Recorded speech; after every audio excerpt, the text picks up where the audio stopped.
Baidu a lancé Duclao, une plateforme de navigateur permettant d'exécuter instantanément des agents d'IA.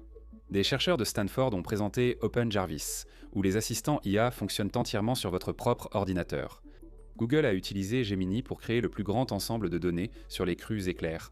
Et une nouvelle boîte à outils appelée GStack transforme l'IA en quelque chose qui peut planifier, tester et examiner des logiciels. Très bien, commençons par cela. Baidu vient de lancer un nouveau service appelé Duclao. Et ils veulent que tout le monde puisse exécuter des agents IA instantanément, directement depuis un navigateur web, sans avoir à gérer le déploiement, les serveurs ou les clés API. Maintenant, si vous avez déjà essayé d'exécuter des frameworks d'agents vous-même, vous savez déjà où se situe généralement la difficulté. Mettre en place l'environnement, choisir la bonne image système, configurer les serveurs, connecter les API de modèles et s'assurer que tout fonctionne réellement sans se casser. Pour beaucoup de gens, cette étape à elle seule tue toute l'expérience avant même qu'elle ne commence. Duclao de Baidu essaie d'éliminer tout cela. Le service fonctionne entièrement via une interface web hébergée sur l'infrastructure Cloud Baidu IA. Ainsi, au lieu d'installer ou de configurer des outils localement, les utilisateurs accèdent directement à l'interface et utilisent immédiatement la plateforme OpenClaw Agent. OpenClaw lui-même est une plateforme d'agents IA open source qui permet aux agents de récupérer des informations, de coordonner des flux de travail et d'effectuer des actions sur différentes applications. La plateforme a suscité beaucoup d'attention au lancement. En fait, il aurait recueilli plus de 100 000 étoiles sur GitHub et environ 2 millions de visiteurs en seulement une semaine. Même avec cet engouement initial, l'adoption a ralenti, parce que le déploiement restait compliqué. Les développeurs devaient configurer les environnements, intégrer les modèles et gérer des problèmes de fiabilité entre différents systèmes. C'est précisément ce point sensible que Baidu vise avec Duclao. Au lieu de demander aux utilisateurs de tout configurer manuellement, le système propose un environnement OpenClaw entièrement géré, fonctionnant sur l'infrastructure cloud de Baidu. Dès l'ouverture de l'interface, la plateforme fonctionne et est prête à l'emploi. Le système est également livré avec plusieurs outils intégrés issus de l'écosystème de Baidu, notamment Baidu Search, Baidu Baike, qui est en gros l'équivalent chinois d'une encyclopédie en ligne, et Baidu Scholar. Pour le contenu académique, ces outils sont déjà intégrés dans l'environnement de l'agent, ce qui signifie que les agents peuvent immédiatement extraire des informations de ces sources. Une autre partie intéressante est que Duclao prend en charge plusieurs modèles de base. Les utilisateurs peuvent passer d'un modèle d'IA à un autre en fonction de leurs besoins. Les options prises en charge incluent des modèles comme DeepSeek, Kimi 2.5, GLM 5 et Minimax M 2.5. L'idée principale est de réduire la barrière à l'entrée. Selon Baidu IA Cloud, la plateforme est spécialement conçue pour que même les utilisateurs sans connaissance technique puissent commencer à expérimenter avec des agents d'IA. Pour encourager encore davantage l'adoption, Baidu a lancé le service avec un prix promotionnel agressif pendant le mois de mars. Les nouveaux utilisateurs peuvent s'abonner à Duclao pour seulement 17,8 yuan chinois par mois, ce qui équivaut à environ 2,50 $. Normalement, le prix est d'environ 142 yuan, soit environ 20 $. Cette promotion fait partie de la campagne Qianfan Coding Plan de Baidu, qui vise à attirer rapidement les développeurs et les passionnés d'IA sur la plateforme. Duclao n'est pas non plus la première initiative de Baidu avec OpenClaw cette année. En février dernier, l'entreprise a lancé une solution de déploiement rapide pour OpenClaw sur Baidu IA Cloud. L'ancien système permettait aux développeurs de déployer des agents via une interface de configuration visuelle. Duclao va encore plus loin en supprimant complètement l'étape de déploiement. En même temps, Baidu a également intégré OpenClaw directement dans son principal produit grand public. Pendant la période du Nouvel An chinois, l'entreprise a intégré OpenClaw dans l'application Baidu, qui compte une immense base d'utilisateurs d'environ 700 millions d'utilisateurs actifs mensuels. L'entreprise cherche clairement à faire d'OpenClaw une plateforme d'agents majeure, tant pour les développeurs que pour les utilisateurs. Parallèlement, l'entreprise étend également sa présence en matière d'IA en dehors de la Chine. Baidu et Uber ont récemment annoncé un partenariat pour lancer des services de transport autonomes à la demande à Dubaï. Le plan consiste à déployer les véhicules autonomes Apollo Go de Baidu directement sur la plateforme Uber. Le premier déploiement couvrira certaines zones du quartier de Jumeirah et l'expansion à travers la ville dépendra des résultats opérationnels et des autorisations réglementaires. Alors que Baidu mise fortement sur les agents cloud et la conduite autonome, des chercheurs aux États-Unis explorent une direction très différente pour les assistants IA. Une équipe du Scaling Intelligence Lab de Stanford a récemment présenté un cadre appelé Open Jarvis, un système open source conçu pour créer des agents IA personnels qui fonctionnent entièrement sur votre propre appareil. Aucun cloud n'est nécessaire. Et cette idée du local d'abord commence à avoir beaucoup plus de sens, à mesure que le matériel s'améliore. Actuellement, de nombreux systèmes qui prétendent être de l'IA locale dépendent encore des API cloud pour la véritable réflexion. Votre demande est envoyée à un serveur distant, le modèle la traite là-bas, et le résultat revient sur votre appareil. Cette configuration crée quelques problèmes évidents. La latence, parce que tout doit voyager à travers Internet, la confidentialité, puisque vos données quittent sans cesse l'appareil, et le coût, car les développeurs paient un coût pour ces appels d'API à chaque fois que l'IA fait quelque chose.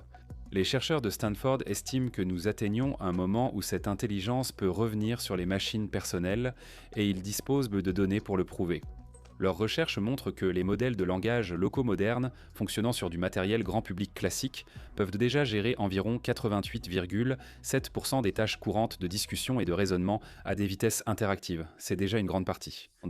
Encore plus intéressant, l'efficacité de l'IA locale s'est améliorée d'environ 5,3 fois entre 2023 et 2025. Donc ce qui semblait irréaliste il y a quelques années devient soudainement pratique. Open Jarvis est essentiellement l'infrastructure construite autour de ce changement, au lieu d'un seul système d'IA massif qui fait tout. Le cadre est organisé en couches, où chaque partie remplit un rôle spécifique. À la base se trouve la couche d'intelligence qui gère les modèles eux-mêmes. Considérez-la comme le cerveau du système. Elle suit les modèles locaux disponibles et ceux adaptés à diverses configurations matérielles. Au-dessus, la couche moteur gère l'exécution des modèles. Elle se connecte à des environnements d'exécution comme Ollama, VLLM, SGLang ou la MacPP, qui sont essentiellement différentes méthodes pour exécuter des modèles d'IA sur une machine locale. Un détail utile ici est qu'OpenJarvis peut analyser automatiquement votre matériel. Lorsque le système démarre, il vérifie votre processeur, votre mémoire et votre carte graphique, puis il suggère la meilleure configuration de modèle que votre machine peut réellement faire fonctionner. Jarvis Doctor aide à diagnostiquer les problèmes d'installation. Ensuite, cela devient plus intéressant avec la couche des agents. Au lieu de compter sur un seul assistant géant pour tout gérer, OpenJarvis divise le système en rôles d'IA spécialisés. Un agent peut coordonner les tâches en divisant une demande en étapes plus petites, tandis qu'un autre agent gère des actions spécifiques ou des flux de travail répétés. Cette structure rend le système plus efficace, surtout sur du matériel classique avec des ressources limitées. Au-dessus se trouve la couche des outils et de la mémoire, où l'IA interagit avec l'information. Le système peut indexer les documents stockés sur votre appareil, comme des notes, des articles de recherche ou des fichiers personnels, et les transformer en mémoire consultable. L'IA peut extraire des informations de ces fichiers sans transmettre de données à des serveurs externes. Elle se connecte aussi à des outils comme la recherche web, la gestion de fichiers, les calculatrices, la messagerie et d'autres services. Si plusieurs agents fonctionnent simultanément, ils communiquent via des protocoles standardisés. Enfin, la couche d'apprentissage permet au système de s'améliorer avec le temps. OpenJarvis peut analyser les interactions, générer de nouveaux exemples d'entraînement, affiner les instructions et optimiser le comportement des agents. Il prend en charge plusieurs approches d'optimisation utilisées par les chercheurs, dont l'ajustement supervisé, l'apprentissage par renforcement et l'optimisation des instructions. L'équipe de Stanford souligne aussi l'efficacité, alors que la plupart des systèmes d'IA sont jugés surtout sur la précision de leurs réponses. OpenJarvis considère l'efficacité comme tout aussi importante, en mesurant des éléments tels que la consommation d'énergie, la latence et le coût computationnel. Le cadre comprend des outils de surveillance du matériel. Les GPU NVIDIA peuvent être surveillés via NVML, les GPU AMD sont également pris en charge, et les machines Apple Silicon utilisent un outil appelé Power Metrics. Le système échantillonne la consommation d'énergie toutes les 50 ms environ, et la commande de benchmarking Jarvis Bench mesure la rapidité de réponse et le coût énergétique par requête. Du point de vue d'un développeur, OpenJarvis est également assez flexible. Il peut être utilisé via une interface navigateur, une application de bureau, un SDK Python ou une interface en ligne de commande. Le script de démarrage rapide configure presque tout automatiquement. Il installe les dépendances, lance un modèle local via Ollama, démarre les services de back-end et front-end et ouvre l'interface dans un navigateur. La version de bureau fonctionne sur macOS, Windows et Linux, tout en gardant l'ensemble du système d'IA entièrement local sur la machine de l'utilisateur. Pendant ce temps, une équipe chez Google travaille sur un système appelé Ground Source. L'objectif est d'utiliser l'IA pour lire des articles d'actualité mondiaux et les transformer en données structurées, analysables par les machines, en se concentrant ici sur les crues soudaines. Selon l'Organisation météorologique mondiale, les crues soudaines sont l'une des catastrophes naturelles les plus dangereuses sur Terre. Elles représentent environ 85% des décès liés aux inondations dans le monde, causant plus de 5000 morts chaque année. Le problème, c'est que les données historiques sur les crues soudaines sont étonnamment limitées. Les satellites détectent bien les grandes crues, mais les crues soudaines surviennent et disparaissent souvent trop vite pour être captées lors du passage des satellites. De plus, les satellites peuvent rater des événements à cause des nuages ou d'intervalles de passage trop longs. Les bases de données mondiales de catastrophes recensent seulement 10 000 événements majeurs, un nombre insuffisant pour entraîner efficacement de grands modèles de prédiction par IA. Le système de Google utilise l'IA pour lire les actualités et résoudre ce problème, en traitant des décennies d'articles de presse dans de nombreuses langues. Le modèle Gemini lit ces articles et identifie. Lorsqu'ils décrivent un véritable événement d'inondation, il extrait des détails comme l'emplacement, la gravité de l'événement et si le rapport décrit réellement une inondation éclair urbaine. Une fois que ces informations sont extraites, le système relie les descriptions des emplacements aux API Google Maps. Cette étape transforme les descriptions en coordonnées géographiques précises et limites cartographiques.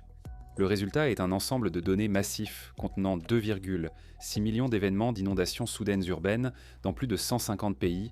Ce type d'archives historiques n'existait tout simplement pas. Avant d'utiliser cet ensemble de données, Google a entraîné un modèle de prédiction capable d'estimer le risque d'inondation soudaine jusqu'à 24 heures à l'avance. Des études montrent qu'un avertissement de 12 heures réduit les dégâts d'inondation de 60%. Ces prévisions sont désormais accessibles sur la plateforme FloodHub de Google. Et l'ensemble de données lui-même a été publié en open source, afin que les chercheurs du monde entier puissent l'utiliser. En même temps, l'IA commence aussi à changer la façon dont les logiciels sont développés. Gary Tan a récemment publié une boîte à outils open source appelée GStack, conçue pour rendre la programmation assistée par l'IA plus structurée et fiable. Au lieu d'essayer de remplacer les programmeurs, GStack organise le processus de développement en 8 flux de travail d'IA spécialisés. Certaines commandes gèrent la planification, comme /plan PDG Review ou /plan NG Review, tandis que d'autres se concentrent sur la revue de code, la préparation des versions ou l'exécution de tests automatisés. L'une des parties les plus intéressantes du système est son moteur de navigation persistant. Habituellement, les outils d'IA automatisant un navigateur ouvrent une nouvelle instance à chaque exécution, une tâche qui crée des retards, car le navigateur doit redémarrer à zéro à chaque fois. GStack résout ce problème en exécutant un navigateur Chromium sans interface graphique, de longue durée, en arrière-plan. Comme le navigateur reste actif, des éléments comme les cookies, les sessions de connexion, les onglets ouverts et les données stockées restent actifs, entre les commandes. Démarrer un navigateur prend généralement environ 3 à 5 secondes, mais une fois que le navigateur persistant est lancé, les actions peuvent s'exécuter en environ 100 à 200 millisecondes. Le système s'éteint automatiquement après 30 minutes d'inactivité. Cette configuration devient particulièrement utile pour les tests automatisés. La commande /browse permet à l'IA de se connecter à un site, de naviguer entre les pages, de suivre des parcours et de capturer des captures d'écran.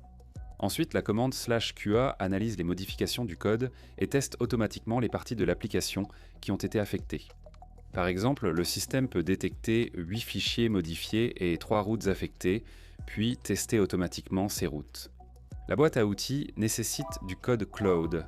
Git est Bun version 1.0 ou supérieure, et la version actuelle du dépôt est 0.3.3 avec des dépendances comme Playwright et Diff. Fait intéressant, le projet utilise Bun au lieu de Node.js, principalement parce que Bun prend en charge les binaires compilés, l'accès natif à Sklite, l'exécution de TypeScript intégré et un serveur HTTP intégré via BunServe, qui fonctionne bien avec le système de navigateur en lisant directement la base de données de cookies Sklite de Chromium. Très bien, c'est tout pour celui-ci. Que pensez-vous de ces nouveaux systèmes d'IA ? Merci d'avoir regardé, à la prochaine vidéo.